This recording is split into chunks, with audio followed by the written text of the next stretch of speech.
Right, we're going to be drawing a couple of graphs here, and what we need to remember first of all is y equals mx plus c. Now we should know that the m, okay, stands for the gradient, alright, rise over run, and the plus c is where it cuts the y-axis, the graph, okay.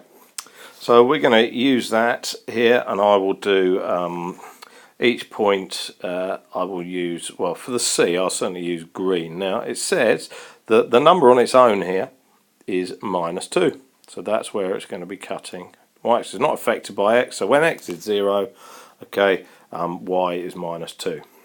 Now the gradient is 3, so the rise over the run, okay, rise over run, rise over a run, okay, my writing is terrible on this, is 3. So it's 3 over 1. So it goes up 3 for every one it goes along. Now look at the scale very carefully. I'm going to go up 3 and along 1. So there we go, up 3, there, along 1. Okay, and I know that's 2 squares, but look at the scale here. Alright, be really careful with that. It's a very easy mistake to make. So up 3 along 1, up 3 along 1, and there we go. I have a line up 3 along 1. Oops, sorry, that should be, I'll just rub that out because I got that slightly wrong. Up 3 along 1, pop there. Okay, and where is it? There, and there we go. We're going to draw a straight line. Not my forte on this. Oh, that's pretty good. Wow, happy with that.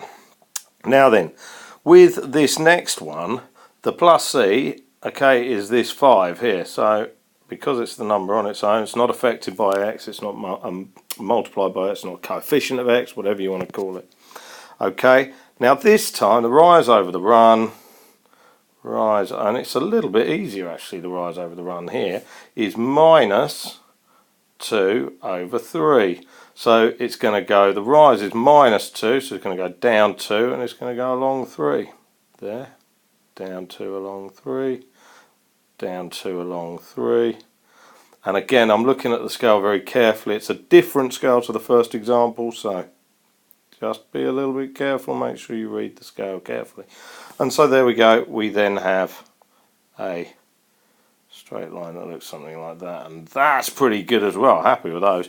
So there you go, y equals mx plus c, absolutely key here. The plus c, plot that straight away. That's a number on its own, as it were. That's the number that's not the coefficient of x, or however you want to put it. Right? If the equation is not in the form y equals mx plus c, rearrange it so it is. Okay, and then the gradient is just the rise over the run. You know that. Okay, so it's just check the scale carefully and draw the triangles on. You'll notice here I've drawn the triangles on, okay, and so don't be afraid of doing that. And obviously I can't use a ruler, but you should be using a ruler and a pencil for this.